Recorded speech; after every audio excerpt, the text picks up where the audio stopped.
Okay. Um, Jamaican religious traditions, Jamaican religious traditions, Jamaican religious traditions have a rich and diverse history. Again, Jamaican religious traditions have a rich and diverse history, particularly within Afro-Caribbean communities. Afro-Caribbean communities. And notice we say Afro-Caribbean, and that is not. It could be anywhere in the world, and Jamaicans are everywhere. They're even in Germany. When over now, when over 700 and so again, Jamaican religious traditions have a rich and diverse history, particularly within Afro-Caribbean communities. When over 750,000 African captives were brought to Jamaica over regions such as the Bight of Biafra. That's what it's called, Ghana. The Bight of Biafra, that it was called Ghana. So over 750,000 African captives were said to have been brought to Jamaica. Were said to have brought. I don't know if that is true. That was Harvard University, and some people are saying that. Research is showing that 750,000 African captives were brought to Jamaica from regions such as the Bight of Biafra, which is now called Ghana, and also from West Central Africa, during the late 18th century. So a lot of Jamaicans come from Ghana and West Central Africa, and even now, a lot of Jamaicans live in Ghana today. In fact, we do a podcast, and some of our listeners, are from Ghana, from that region, and we want to big up and hail up the people from Ghana. But when you start to study but we're saying that Jamaica religious, and notice we said the religious traditions have a rich and diverse history, particularly within Afro-Caribbean communities. And Jamaican religious traditions, which is rich and diverse, comes from that part of it comes as a result of the fact that over 750,000 African captives were brought to Jamaica from regions such as the Bight of Biafra, which is called Ghana, and West Central Africa during the late 18th century.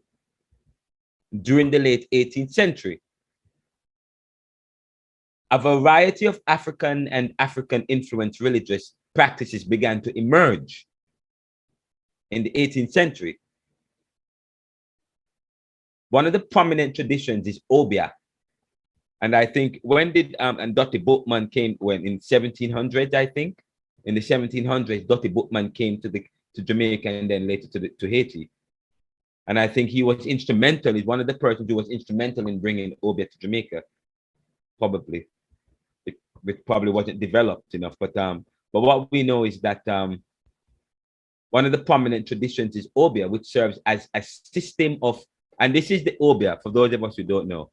Obia serves as a system of herbal and spiritual technology used for various purposes. Herbal and spiritual technology used for various purposes.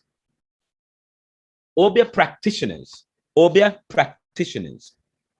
often referred to as readers, they call them called the reader man, readers, are skilled herbalists, and they are sought after for healing, physical, spiritual, and mental disorder. Again, for healing, physical, spiritual, and mental disorder, as well as protection from bad or malevolent spiritual forces.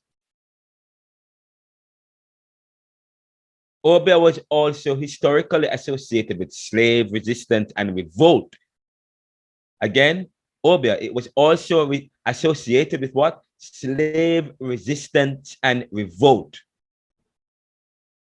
with beliefs in its practitioners' ability to poison and dominate others through the manipulation of shadows. the manipulation of shadows. Some researchers trace the origins of Obia to the Ashanti people of present-day Ghana and their practice of Obayifo. Obayifo.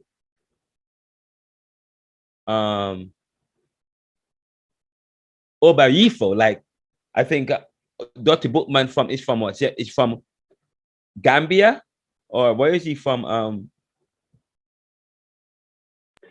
Senegambia, sir. Right. But according to researchers, this is the origins come from Ghana. From Ghana, sir. Yes. Now, another significant religion or Jamaican religious tradition is Jamaican revivalism. We talk about the revivalists. Revivalism, also known as Pocomania. Pocomina. This tradition is more structured than Obia. Revivalism is more structured than Obia.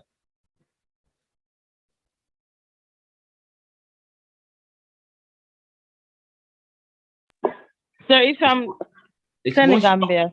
That's where he was born. Sorry. Sorry? I also not see that he was born in Senegambia. Right, Senegambia. What is that called today? It's called Sorry, sir, Senegal. step out for a second. It's now called Senegal and Gambia. Right. Okay, but another significant Jamaican religious tradition is Jamaican revivalism. Jamaican revivalism. It is also known as Pocomania. And this tradition is more structured than Obia, and well, that's according to some people, it's more structured than Obia and exhibits similarities within Haitian voodoo.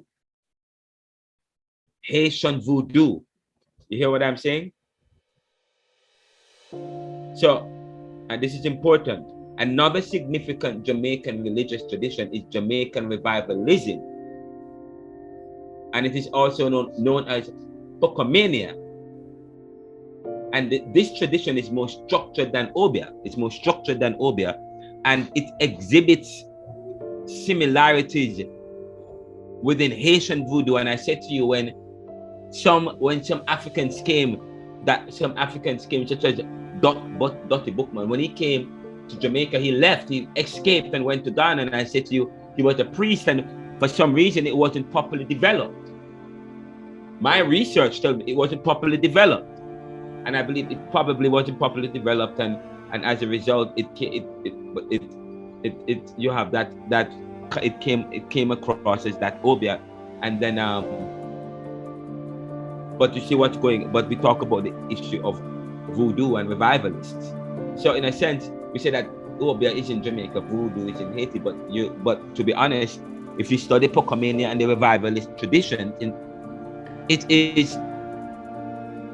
there are similarities within Haitian voodoo. Now, Jamaican revivalism has numerous churches and congregations in major US cities today. I'm telling you, again, I'm going to say this again.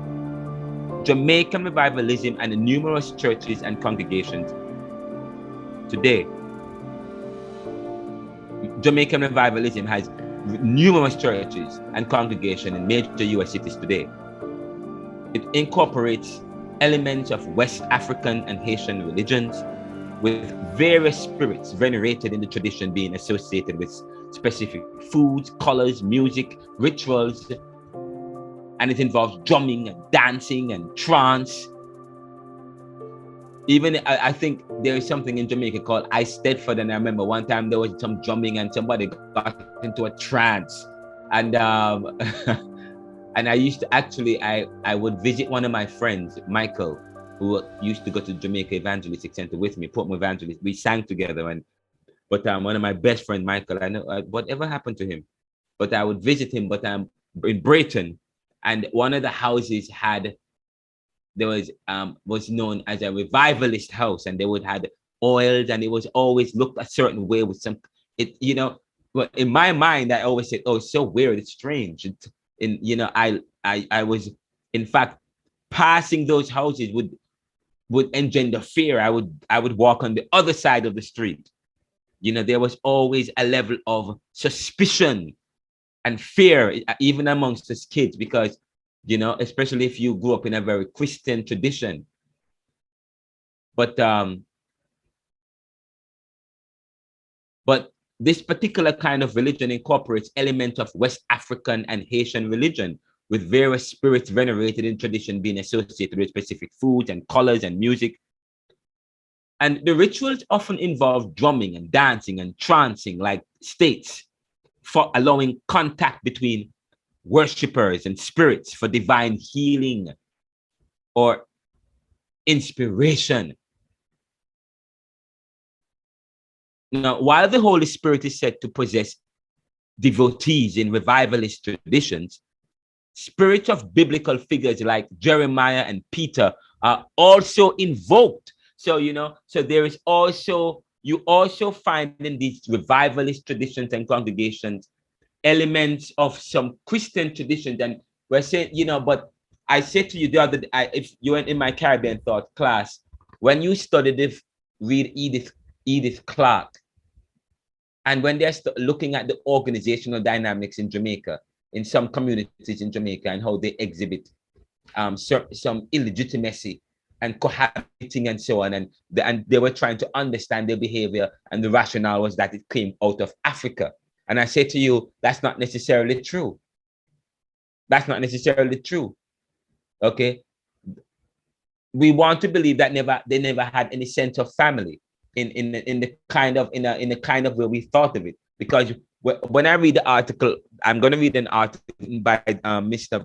John Maxwell, and he talks about how some people, some Jamaicans and some Caribbean people were versed in the Quran, and we never thought that they were versed in the Quran or could read the Quran, or there was or they had any religion. All they had was primitive religion. But or maybe the kind of Jeremiah, maybe over time it became infused with Judeo-Christian beliefs, the African practices, with the European practices, merged into this revivalist religion. So you find instances of biblical figures like Jeremiah and Peter being invoked. But of course, so that was, and we talk about the Caribbean people represents a hybridized kind of a people.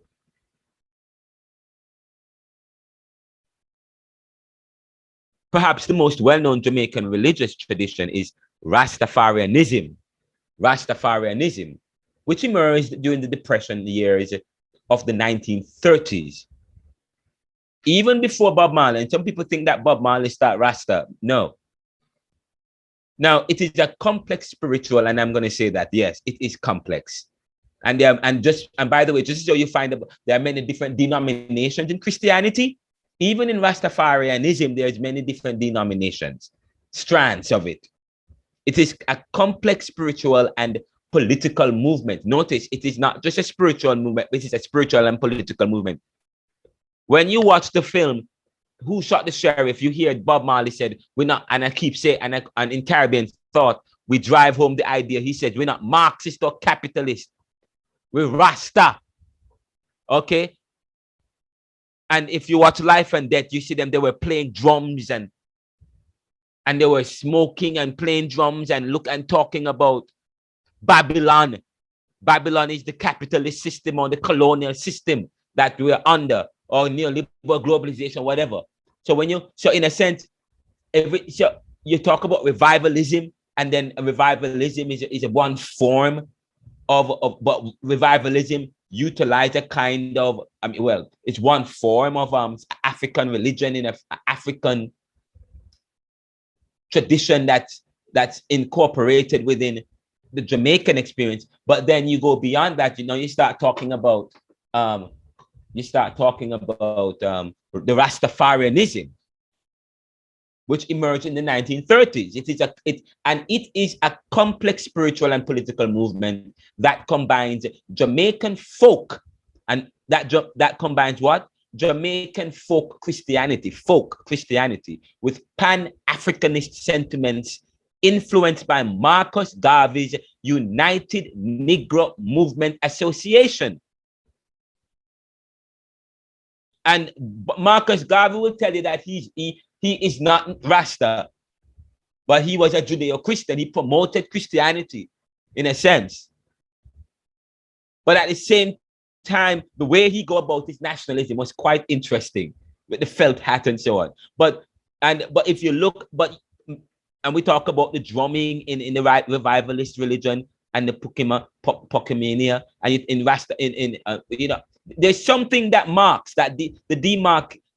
marks this kind of the indigenous Jamaican religious movement that has been inherited from their African ancestral past and the experience of colonization that created the marriage of the Christianity that was sold to them, and they're beautifully created into something that was uniquely them, that was uniquely theirs, that reflected their ideology, because we say that part of this revivalist movement, part of this obia was this element of an element of fighting against the oppressor, fighting against evil.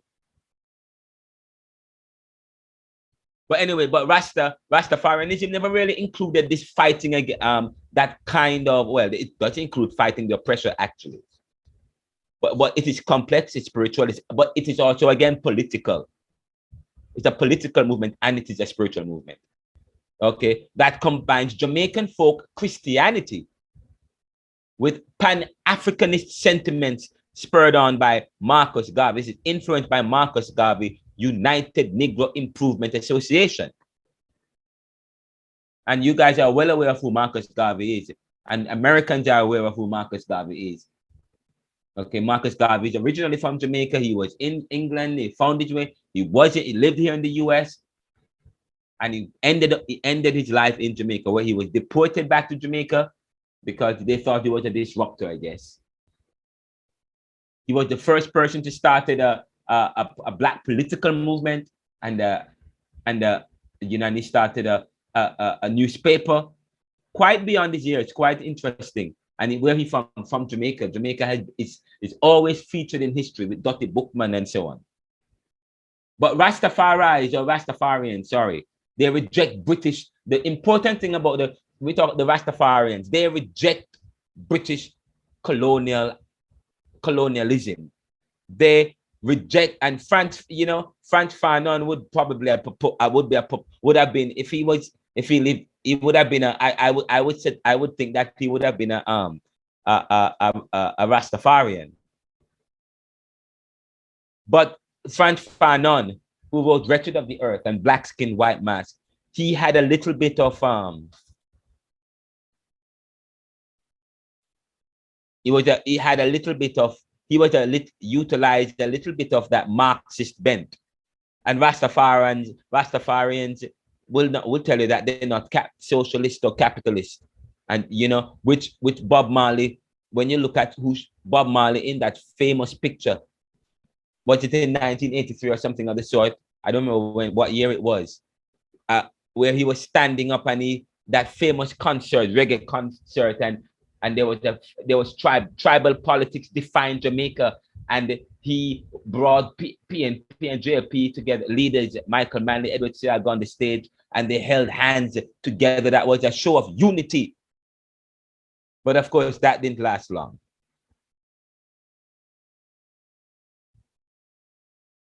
But that was the difference with this Rastafarianism political spiritual movement, because they weren't for capitalism and they weren't for communism. We talked about that in Caribbean Thought class yesterday, looking at Edward Seaga talk about the East and the West and so on and so forth. And of course, I talk about the global North and the global South, the developed and underdeveloped or developing. But Rastafarians reject British colonialism and they draw inspiration from where? Ethiopia. They didn't want to look to Britain or to the global North. They looked to Ethiopia, They wanted to look somewhere for inspiration, and they looked to Ethiopia. And Ethiopia was the only African land mentioned in the Bible, according to the well, and we talked about that in some time ago, which is kind of weird, quite interesting. Ethiopia, the only African land mentioned in the Bible. They believe Haile Selassie, the 20th century emperor of Ethiopia, known as the Lion of Judah, to be the 225th king of biblical Ethiopia, reincarnation of Jesus, or he was, in a sense, well, not the reincarnation of Jesus, because some Rastafarians believe that Jesus is of the devil, okay? Jesus is of the devil, and they say he's of the devil because they believe that he represents the white man, and the white man, of course, is seen as representing the devil, the fact, okay, and he's devilly because of his Babylonian and diabolical lifestyle, enslavement and colonial struggle. So yes, there is this suspicious. So they, okay, so when you look at the Rastafarian movement and you study all of this, you understand, and you listen to and you watch our Caribbean Thought lecture, or if you've done Caribbean Thought, you guys have done Caribbean Thought, some of you, so you'll understand what I'm talking about here in terms of the suspicions that people have of the dominant class or their former colonial masters. Frantz Fanon, we talked about Frantz Fanon yesterday. He was just that suspicious in DC when he was in the hospital. And I'm quite sure he was mad that he had to leave his homeland to go to the global north for care, to find treatment, and there was none.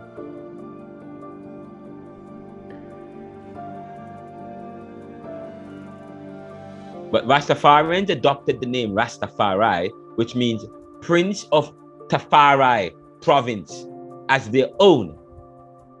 Some Rastafarians have even settled in Ethiopia, Ghana, and Zaire, fulfilling the dream of a return to Africa. Fulfilling the dream of a return to Africa. Rastafarians interpret the Old Testament as the history of Black people and view themselves as successors to biblical prophets. Again, Rastafarians interpret the Old Testament as the history of Black people and view themselves as successors to biblical prophets. Successors. In other words, they were the incarnate of the original, or what was told to come, or they exemplified biblical prophets. They often speak as the present day voices of prophets like Moses, Joshua, and Isaiah. Now, the distinctive Rastafarian hairstyle is dreadlocks. And many people think that Jamaicans are dreadlocks. Like when you don't have any dread? If you don't have dread, you're not Jamaican in some places. When I just came here in 2006 for the first time on a student exchange, I believe I was being ordained. Part of my ministry was formation in the United Church in Jamaica and the Cayman Islands. And I was doing youth ministry. So I came here as part of the exchange to develop my program ministry around camp ministry. And so I spent a couple months here as part of an exchange program and as part of my ministerial formation to work with Camp Moval, which was part of the United Church of Christ mission. And they thought, and people from all walks from Denmark, from France, so on and so forth. Quite interesting. And you don't have dread? I mean, it was quite interesting. Many, but the distinctive Rastafarian, but this is important for Americans who are watching this, who are confused about that. The distinctive Rastafarian hairstyle is dreadlocks, which symbolizes both the lion's mane and the strength of the biblical figure. Samson, remember Samson's cutting his hair, he lost his strength. So a man's hair lies in his strength. So one of the reasons why many Rastafarians grow their hair into a lock and so on, it symbolizes the lion's mane and the strength of the biblical figure Samson. Okay, so Rastafarians believe that African warriors African warriors also wore their hair in a similar style. And so the sacramental use, and this is important now, the sacramental use of marijuana among Rastafarians is considered to bring divine inspiration, cure diseases, and enhance strength. Rastafarians had always believed that there was something behind, but many people think that Rastafarians were weird and unintelligent. Okay, weird and unintelligent, and of course that stems from our colonization. That stems from our waywardness. That waywardness that Homie Baba talks about when about that Bandung spirit has left us. That's the same thing she spoke about in Wretched of the Earth. Okay, that new dream of a third world, of nations. Okay, free nations, of nations that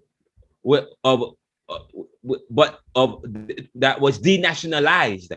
But then here comes globalization, rebuilding. Okay, here comes globalization. Talk about the now developing nations. Suddenly you're met with globalization. Quite the irony. Quite the irony. But the Rastafarians have always talked about marijuana, and not just its spiritual efficacy, but its biological efficacy. And now marijuana is big business here in the US, but it's still not big business in Jamaica. Jamaicans and the Caribbean have not capitalized on that as yet, because they have allowed a religion that have outsmarted their ability to be able to compete. But that's why the Rastafarians look to somewhere else.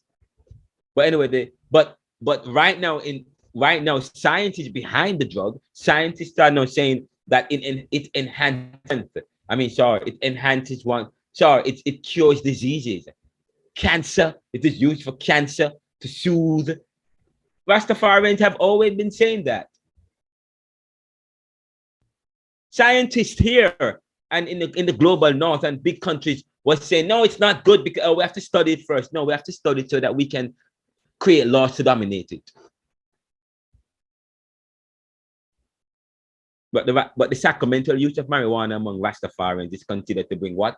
Divine inspiration. When you look at the Roman Catholic Church and some churches, there is the burning of the incense. In some churches that also in some Roman Catholic churches and Greek Orthodox churches and so on, this burning also takes place. This incense, this smoke. But okay. In the United States, Rastafarianism is widely associated with its reggae music, which carries the rhythm and message of the tradition. So we talk about the gospel of Christianity, Christian music, gospel music is the music of Christianity in a sense, or Christian music, because in one sense, Christian music is now considered, in a sense, white music, or inspirational music is white music, while gospel music is, white Christian music, while gospel music is black Christian music. You see that kind of evolution or transition, or in the music, in the culture and so on. Same thing with Rastafarianism. They have their music. Their music is reggae music. Many people say reggae music is Jamaican music, but more so, it's Rastafari. In fact, some Jamaicans don't look down on reggae music and dancehall music. But when they go outside of the US, go outside of their local and go to other places in the world, they see how reggae music big. All of a sudden, they love reggae music. Okay, because reggae music is international. Okay, and it has put Jamaica on the map. Yet you go back to Jamaica, there are many places and spaces at one time that didn't readily accept reggae music. Even in some evangelical and Pentecostal and very ultra conservative churches, reggae music is not or dance is not readily embraced. They still embrace a kind of music that is Christian or gospel,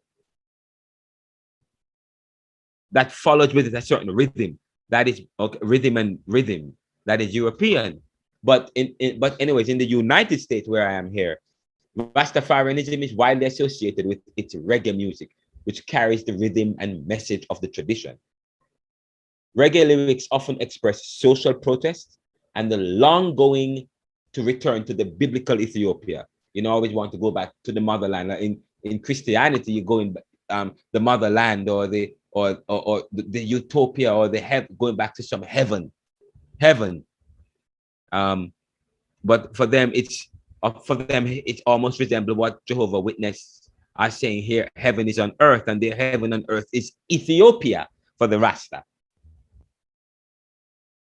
Rastafarianism, through its cultural expressions and resistance, to affirm, again, Rastafarianism, through its cultural expressions and resistance to Eurocentric Jamaican and American cultures, affirm African identity and serves as a form of protest, even to today. I'm going to say that again. Rastafarianism, through its cultural expressions and resistance to Eurocentric Jamaican and American cultures, affirms African identity and serves as a form of protest, even to today. That is a most powerful point that I want to zero in on. Okay, a form of resistance. And I said Rastafarianism as a form of resistance. But we talk about, and by the way, Rastafarianism is also resistant against Eurocentric Jamaican and American cultures. Eurocentric Jamaican. So when we talk about what is Eurocentric Jamaican cultures, we're talking about our Christianity and the way on our religion and our politics and so on is Eurocentric, which dominates Jamaican expressions. The Eurocentric Jamaican practices and cultures and so on dominate Jamaican cultures and expression. The Eurocentric Jamaican lifestyle dominates over the African identity. The word Eurocentric as against African in our religious expressions. Important.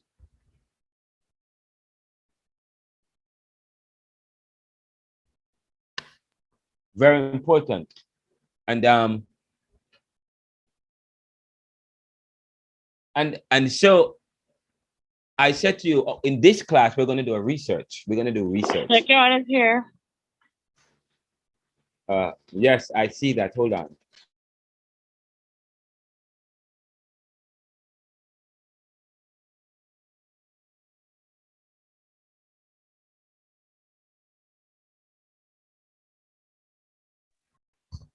So it's quite powerful. We talk about Eurocentric,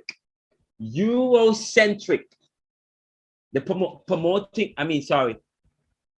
resistance to Eurocentric cultures and more acceptance to African. So okay, so this is quite powerful and interesting. So as you think about the presentation today, let me ask a question. Let me ask you a question. Remember last week what we did last week?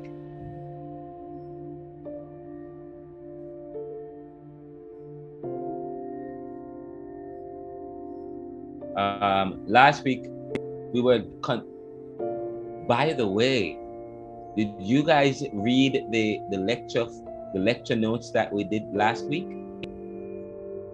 in preparation for the class? It was quite powerful. I got to share it with you. Is this it? It's entitled A Critical Examination of Theology and Culture in Caribbean Perspective. Somebody provided me with a beautiful report, which I just have to share it with you. One of our staff reporters presented this, and I have to share it with you. Sorry about that. a critical examination of theology and culture in Caribbean perspective.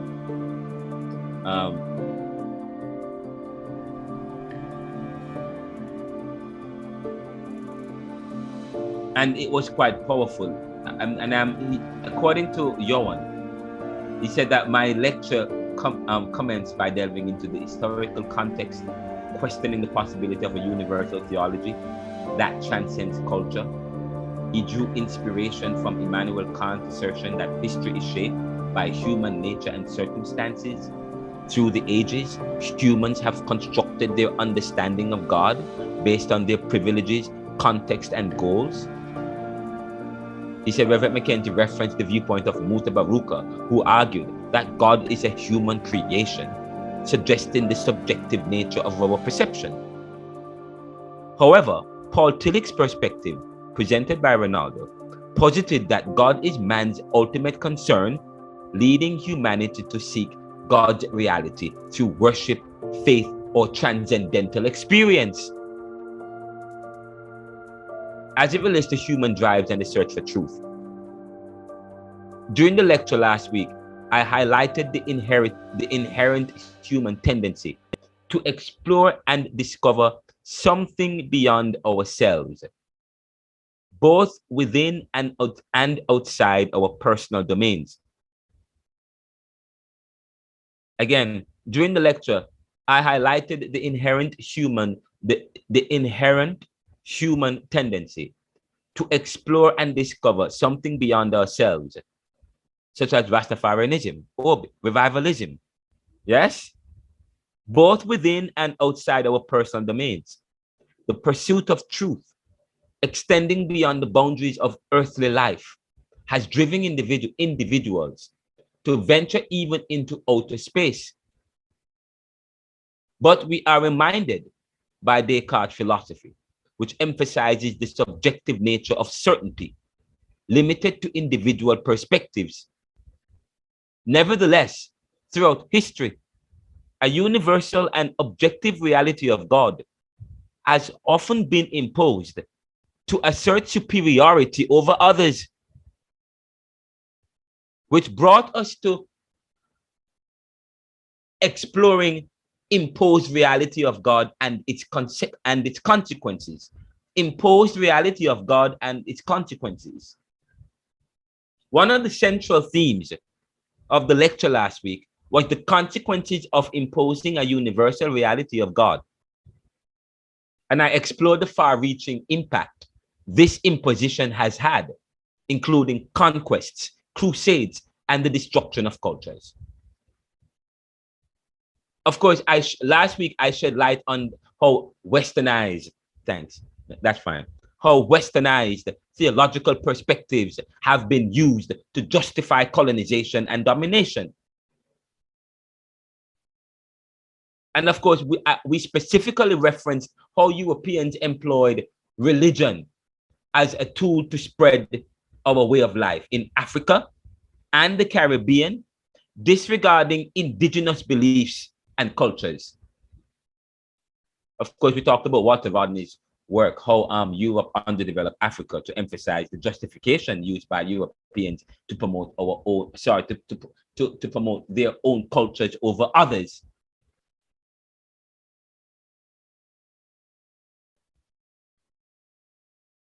Quite important when I'm saying here. Oh, Karen is here. That's good. I'm going to wrap up. This is important. I also made the point last week that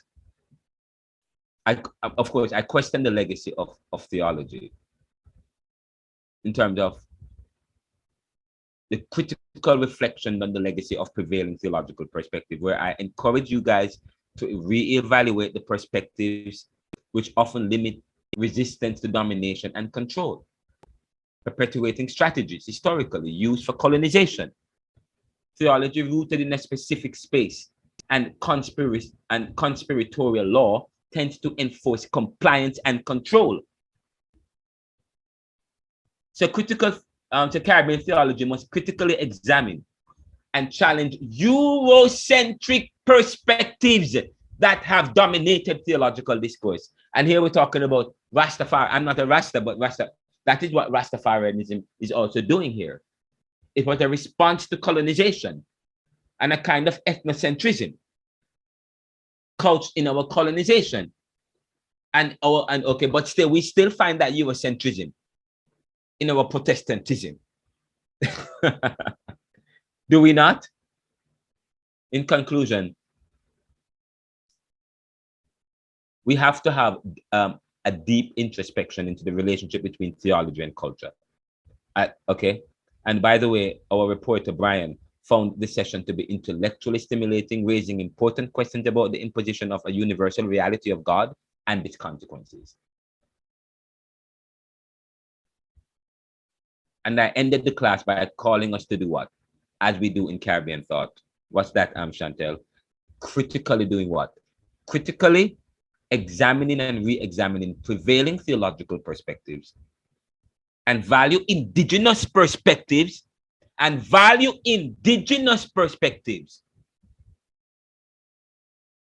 Okay? Because there is a need for a more what? Inclusive and diverse understanding of God and spirituality, which can be achieved through what? A broader exploration of theological legacies. By the way, this article is available in the neoliberal.com. Please share the art, and I think we share the article with you. It's available I think it's available. The text is available if you go to any of the platforms. So I have a question. Notice I talk about the whole issue of I talk about the fact that the need, of attitudes towards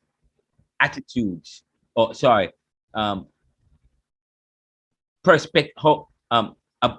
I talk about re-examining prevailing theological perspectives and valuing indigenous perspectives.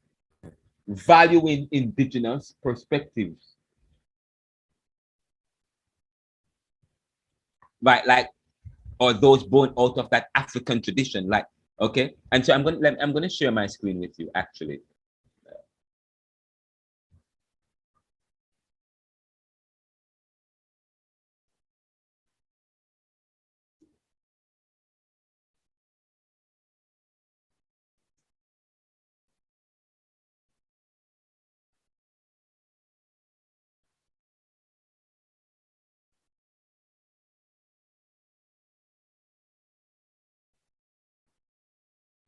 Sir?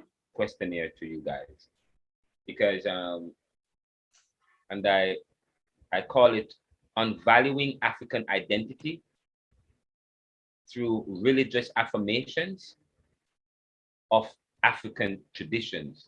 Unvaluing African Identity Through Religious Affirmations of African Traditions. Do you understand what I'm talking about there?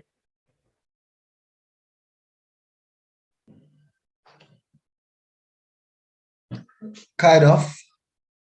In the past, the attitude and feelings of Jamaicans towards African and indigenous spiritual practices and beliefs, customs, and/or faiths that have strong influences stemming from their urban Indian heritage or African traditions, such as Rastafarianism, Obia, Voodoo, Pocomania or Poco church and revivalists, Muslims have been negative, seen as fringe, demonic, unpopular, and even as nasty and looked down upon as against their inherited traditions from Europeans stemming from the colonialism or colonization.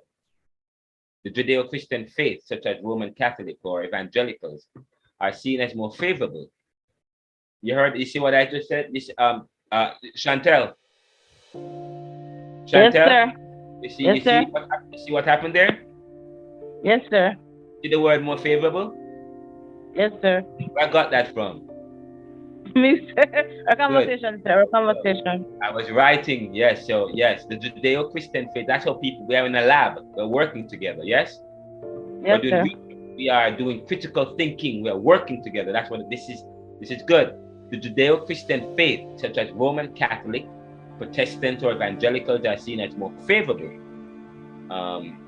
and closer to the truth and the ideal in the 21st century, with more Jamaican exposure, awareness, critical thinking, and a more liberal lifestyle, especially among the young, we want to know if their attitudes are still the same or if it is changing.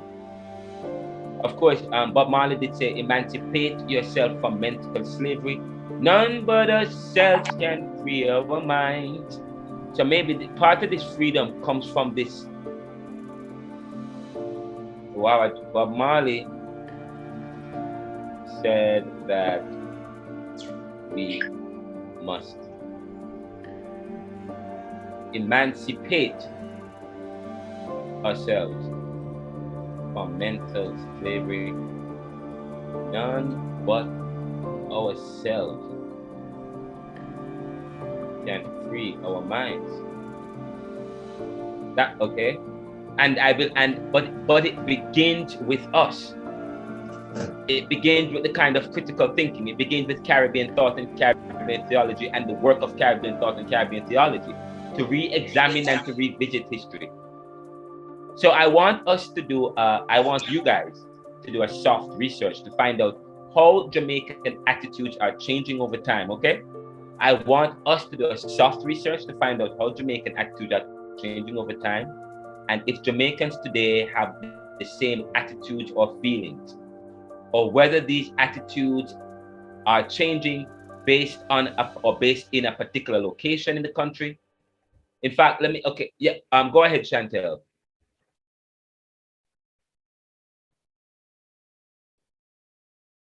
Chantel? Yes, sir. What were you saying? I won't say anything, sir. Okay, so you notice so this is how people conduct studies. And by the way, Bob Marley is right. We have, in order for change, for true change and prosperity, and for us to realize true change, we have to, it said it begins with our minds, but part of doing research is getting to understand people's attitudes and thinking and what create those thinking and not making assumptions about things and people and looking at what Bob Marley said then and what is happening now.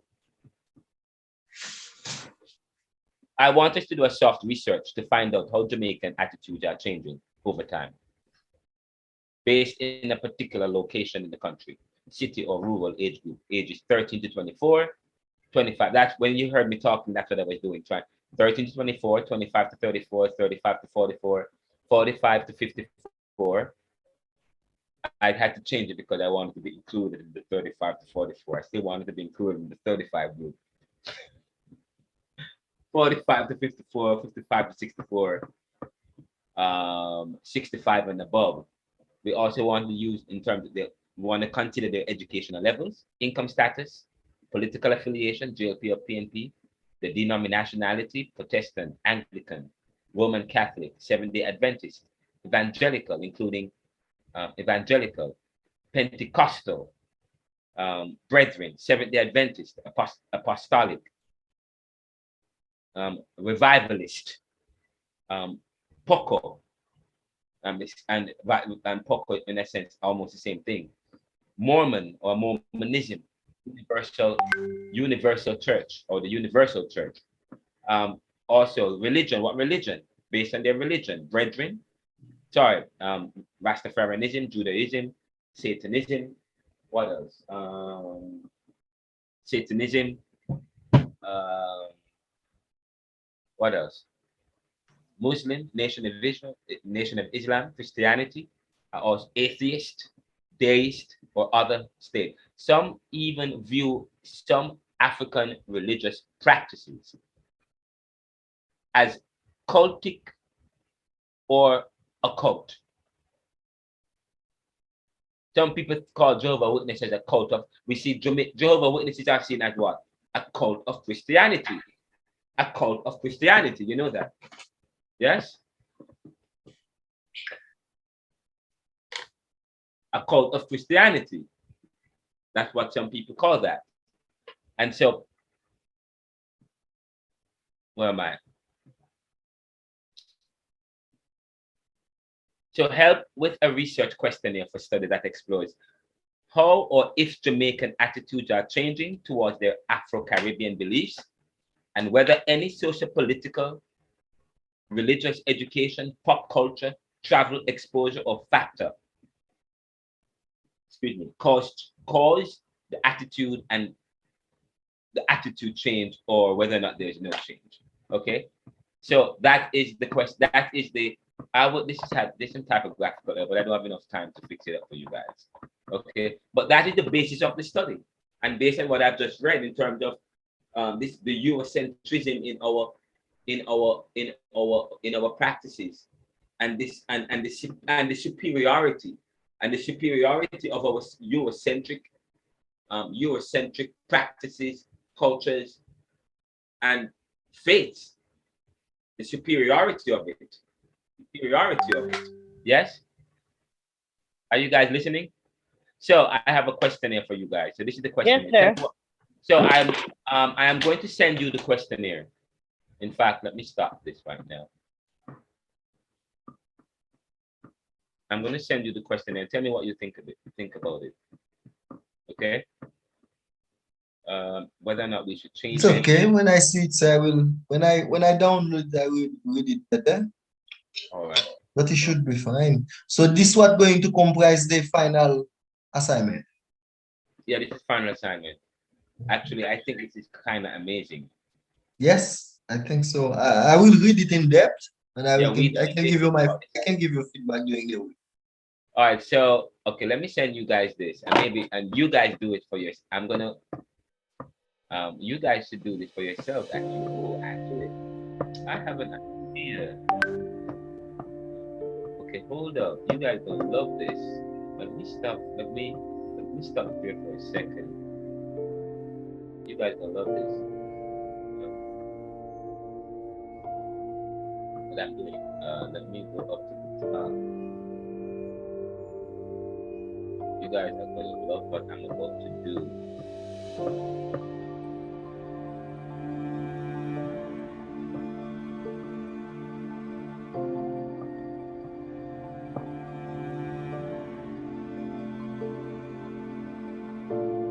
I'm gonna send an email.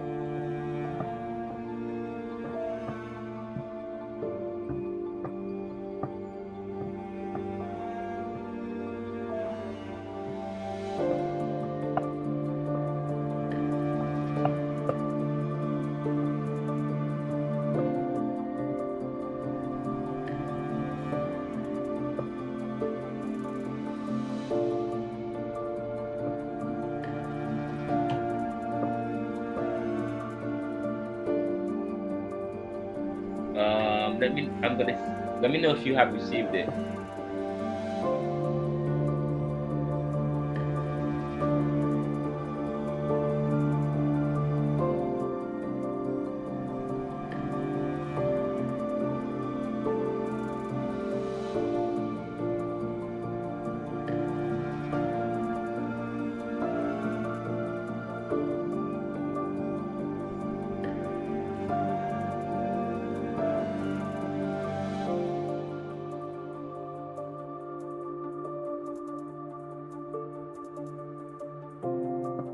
Oh my God, I love this class. You guys are gonna be in heaven once I send you this.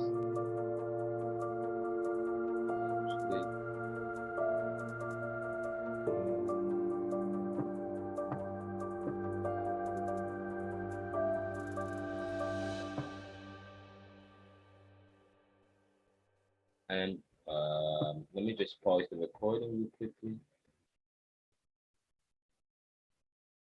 Okay, guys, welcome back. You guys, I find this to be quite interesting, and I'm excited actually. I'm going to share you a research that we're doing that I just read to you guys. I'm going to go into the chat and I'm going to share a file. Your computer.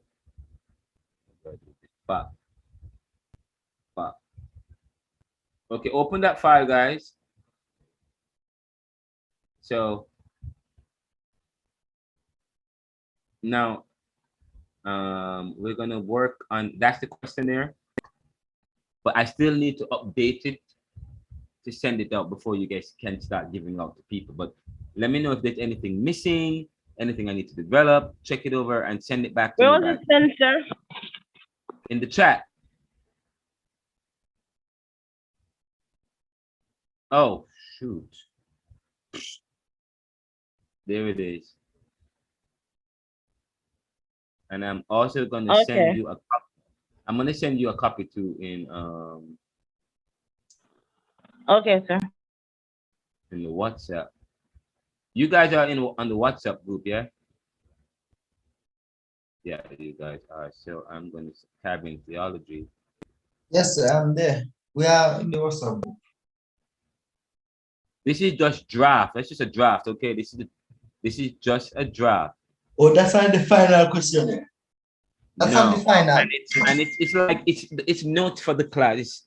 I put that together. It took me no time, but it's about thinking. It's about thinking. We were thinking about this from last week, anyways. But I believe that this is very powerful. What we're about to do. Okay, so let me bring it up. Bring it up here. Where? No, not this time PDF. Where is the document?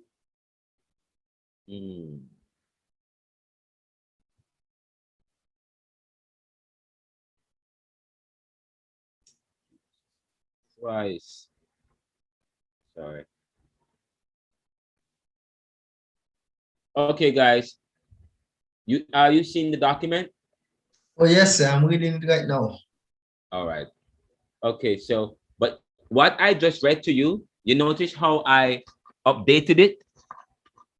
So this is how it, okay, so this is when we present, this is the methodology of the paper, exploring changing attitudes towards Afro-Caribbean beliefs in Jamaica, and by extension, the Caribbean, a study of socio-political, religious, and cultural influences. Wow, we could get funding for that. Do a study like this and send it out to people. We are doing a study at the Jamaica Theological Seminary exploring changing attitudes towards Afro-Caribbean beliefs in Jamaica. A study of socio-political, religious, and cultural influences. The introduction. In Jamaica, there has historically been a negative perception towards African and indigenous spiritual practices, religious beliefs, customs, and faiths that draw influences from urban Indian heritage or African traditions, Rastafarianism, Obia, Voodoo, Pocomania, revivalist, Muslim beliefs, and Muslim beliefs have often been marginalized, deemed as fringe, demonic, and unpopular, juxtaposed against the inherited traditions from European colonialism. The Judeo-Christian faiths, such as Roman Catholicism, Protestantism, and evangelicalism, has been favored and considered closer to the truth and the ideal. However, in the 21st century, with increased exposure, awareness, critical thinking, and the more liberal lifestyle, particularly among the younger generation, it is crucial to investigate whether attitudes towards Afro-Caribbean beliefs are changing. This study aims to explore the shifting attitudes of Jamaicans and values, attitudes and values. Add that, make a note of that. Attitudes and values of the factors contributing to these changes, considering democratic variables such as location, age group, educational levels, income status, political affiliation, denominationality, and religious beliefs. What are our research objectives? Our main objectives of the study are as follows. 1, to examine if Jamaican attitudes towards Afro-Caribbean beliefs have evolved over time, and 2, to determine if specific demographic factors influence changing attitudes, including location, age group, educational levels, income status, political affiliation, denominationality, and religious beliefs. D, to investigate the potential role of socio-political factors, religious influences, education, pop culture, travel experiences, and exposure in shaping attitudes towards Afro-Caribbean beliefs. D, to explore perceptions of African religious practices as cultic or occult and their impact on attitudes. Our methodology, participant selection, a diverse sample of Like say for example, if you're doing a PhD, this is what you do. Your dissertation. And this is not my dissertation, but probably I should probably switch and talk to my dean and said, because I only discovered this while teaching this class. And said, you know what? As part of my dissertation, I want to do this study. This is going to be my new dissertation. I want to not just Jamaica and the Caribbean. This is interesting. Very interesting. No, this is this is how you do stuff. This is interesting. This is a proposal I could give to someone. Wow, this is because we got this by doing the readings and so on. You see how this is how you get epiphany, and this is how studies occur. You see what I'm talking about, Williams? But anyway, we're doing a Caribbean study, so we could do a Caribbean.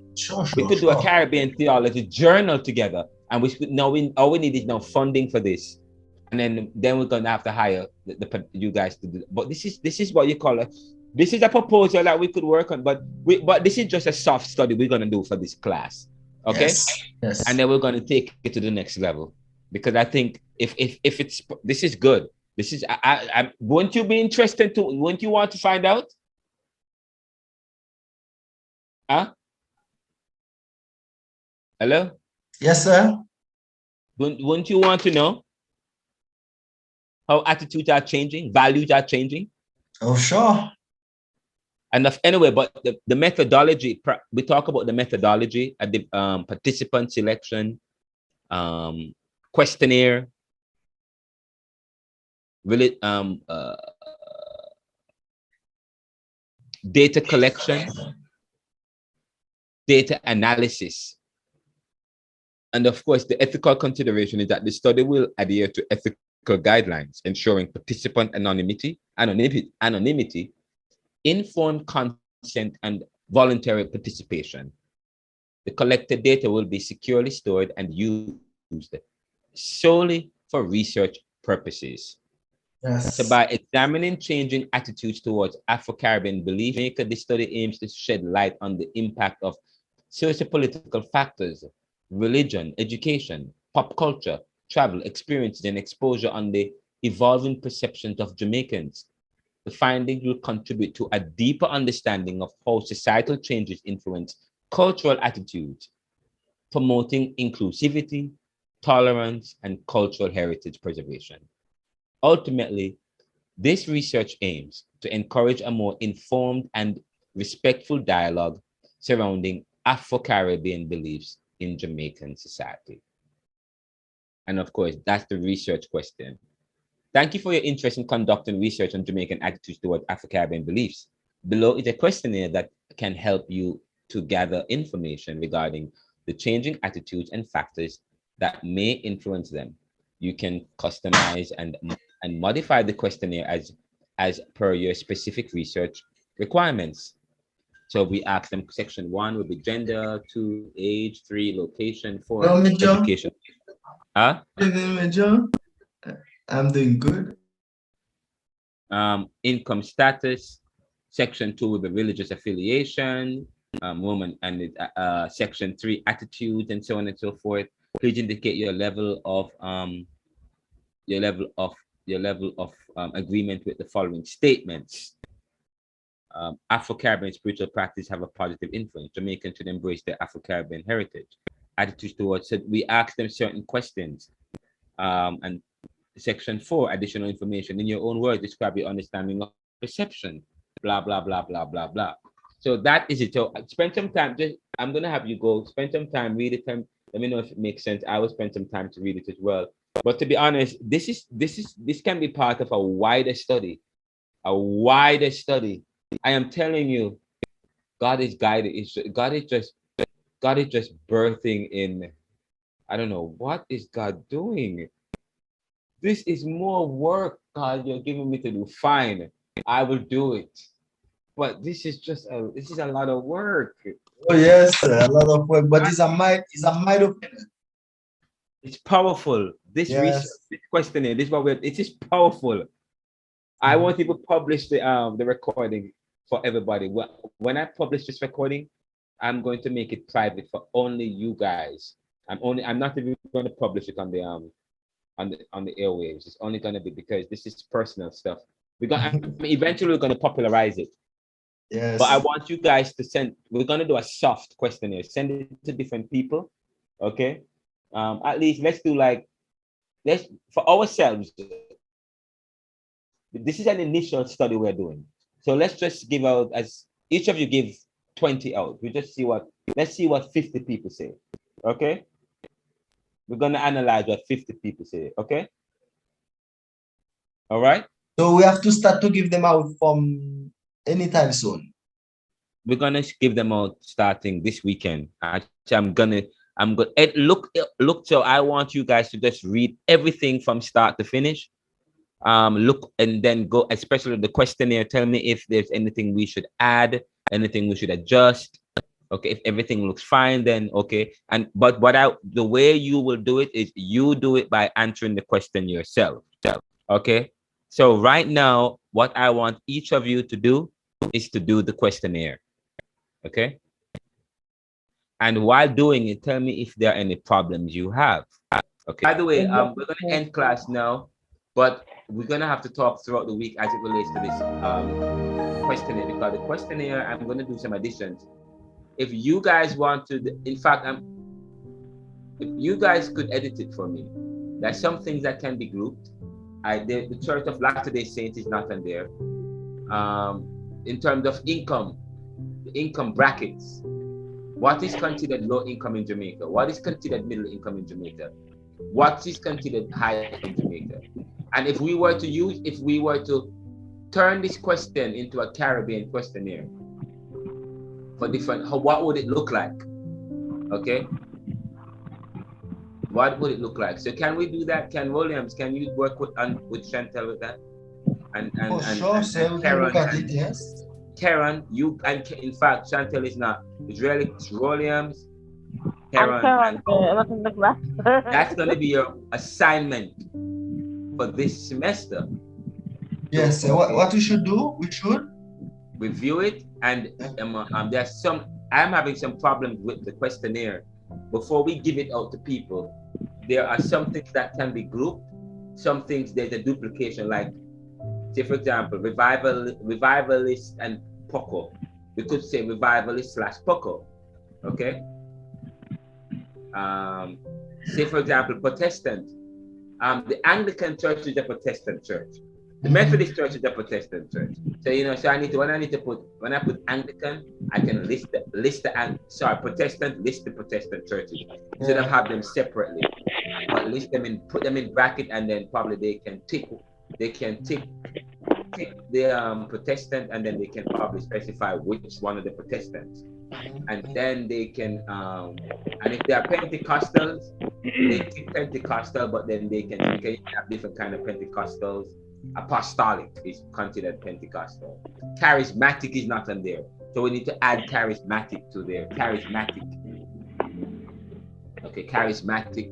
And the charismatic can be considered part of the Pentecostals, or we're going to separate them. The charismatic, Pentecostal, evangelical, Church of Latter-day Saints. Church of Latter-day Saints, we're going to put them on a standalone, because some people think that Church of Latter-day Saints, they are evil, occultic and stuff. Church of Scientology. Do we have any Church of Scientology in the Caribbean? No, sir.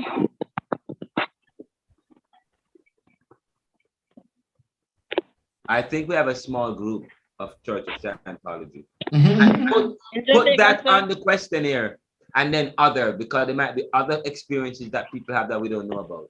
Just put other. Oh, we need to add nature worship. Nature worship. Well, I'm writing down. Yeah, yes, sir. Oh, write them down, sir. I should write them down. Yes, sir. Yes, everything I'm saying. Nature worship. Nature and worship. Church of Scientology. Charismatic. Ziontology. Zionist. Scientology. Oh. Church of Zion. You just told me one. The Zionist. Thank you for telling me that. Zionist. Add that one. But Zion is like remember this is not nothing. Well, I still want some But still put Zionist. I don't want nothing to do with it. Okay. Okay. Which one? The first one you said that we have a small group in Jamaica. Church of Latter-day Saints. No, not No, Latter-day Saints. no, Scientologists. Church of Scientologists. Church of Scientology, Church of Latter-day Saints. Spell it for me, Chantel, please. SCIEN. Oh, Scientology, right? COLOGY. Science. Yes. You know whose right, church? You know whose church that is? That's no, sir. Tom Cruise's church. Tom Cruise. Really, Tom Cruise? Yeah, like some say, yep, Tom Cruise is a member of the Church of Scientology. Okay. So I have three, yes, sir. I had three: Nature Worship, Church of Scientology, and Zionist. And then, you want a group or? Charismatic. Charismatic? Yeah, charismatic. Sir, and he's going to group the Protestant churches together in one, which is Methodist, and Anglican Brethren. Do we have any Orthodox here, sir, in the Caribbean? Orthodox. Yes. The Greek Orthodox Church. The Greek Orthodox Church. The Greek Orthodox Church. Yes, we do.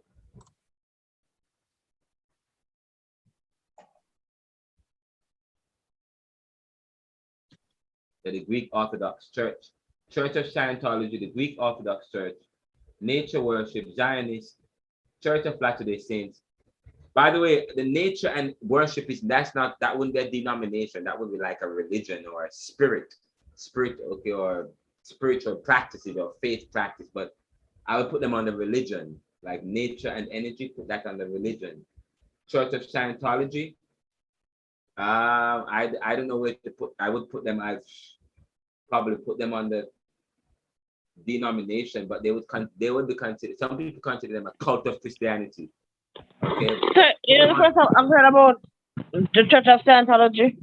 Huh? The first time I'm hearing about the Church of Scientology. Oh, really? Yes, sir. Oh wow, they've been around for a while. They're big movement. They also ask you to give money to the church a lot. What are they about, sir? What are they about?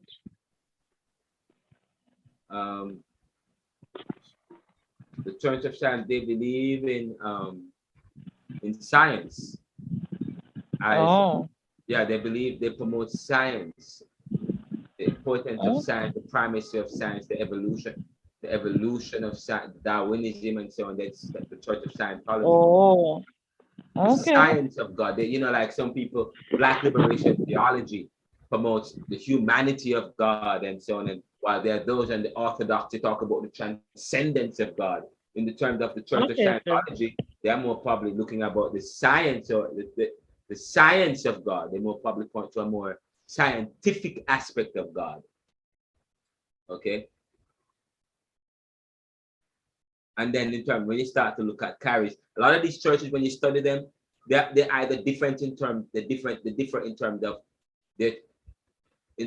how they practice their liturgy, like the charismatic faith. They embrace the spirit, and the spirit of God. And some of the Protestant churches, as again, some of the Baptist churches and so on, the difference is there, the salvation, how people become saved. Some people believe in a more by works, saved by works. Other believe it's more Calvinist in terms of their theological approaches. While there are those who have, like the Rastas, it's more religious, political, stemming out of Afrocentrism and Eurocentrism and colonialism and so on. It's quite, when you look at what differentiates these denominations and religious groups, sometimes it's a practice, it's a methodology, it's the liturgy, it's the cultural, it's quite interesting. But but it speaks to what Immanuel Kant says, history is a result of the varieties of human nature and circumstances. And I talk about this human ego and male chauvinism.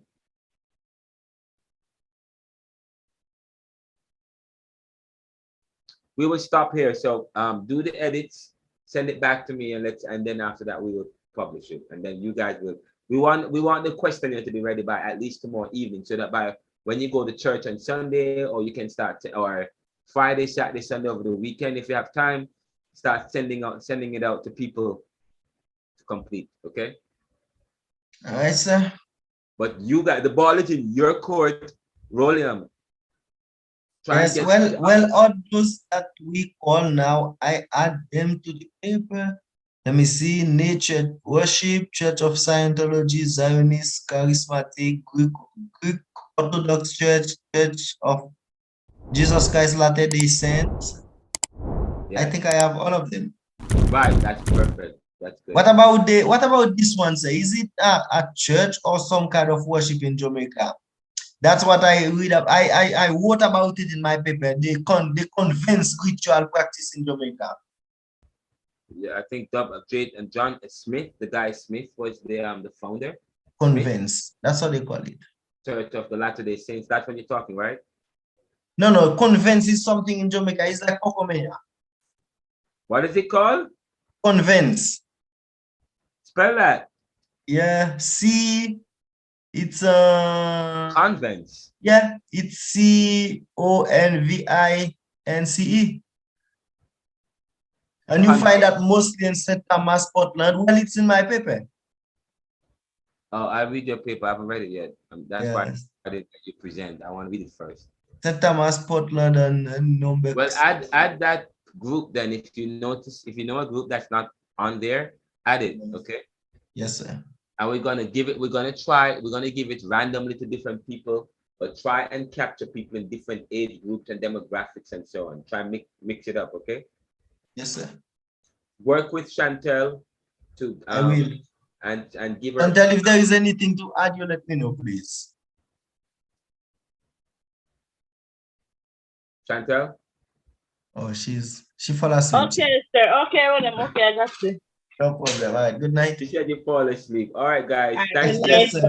We will keep it. I'm gonna text the group and let you guys know. Chantal, we need to follow up with them. They need to start. Yes, sir. Definitely, sir.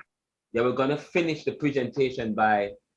I need they added. Send it to me. Send the updated one so we could release it. Okay. They added. Okay, sir. And stuff.